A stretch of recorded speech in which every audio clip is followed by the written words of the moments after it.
বন্ধুরা, আজকে আবার একটা জোরালো থান্ডারস্টর্ম অ্যাক্টিভিটি হতে চলেছে দক্ষিণবঙ্গের অনেকগুলো জেলা জুড়ে, এবং পরিবেশটা তৈরি হচ্ছে খুব ভালো। কারণ বলুন তো, গরম বুঝতে পারছেন এটা গরমকাল না বর্ষাকাল?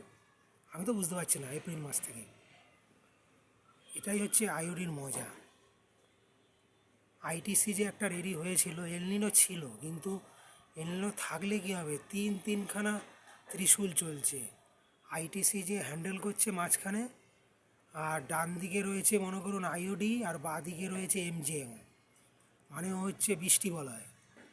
সেই বলছি না, ইউরোপ থেকে জলীয়বাষ্প টেনে টেনে গোটা মহাসাগর টপকে টপকে একেবারে পূর্ববঙ্গ বাংলাদেশ হয়ে সুদূর একেবারে আপনার মালয়েশিয়া, থাইল্যান্ড, ইন্দোনেশিয়া অবধি। মানে যদি আপনি এখন ওয়ার্ল্ডের ম্যাপ, আবহাওয়া ম্যাপটা বিচার করেন না, কপালে মাথায় হাত দিয়ে বসে যাবেন যে এবছর ওয়েদারের অবস্থা কী। আমরা লোকাল এলাকায় বাস করে তার এফেক্ট পাচ্ছি লক্ষ লক্ষ হাজার কিলোমিটার দূরের যে পজিশান, পরিস্থিতি হচ্ছে জলবায়ুর, মহাসাগরেই বলুন বা স্থলভাগেই বলুন, তার সব সাইড এফেক্ট। ফলে একটা জোরালো ঝড় বৃষ্টি কিন্তু আবার আসছে।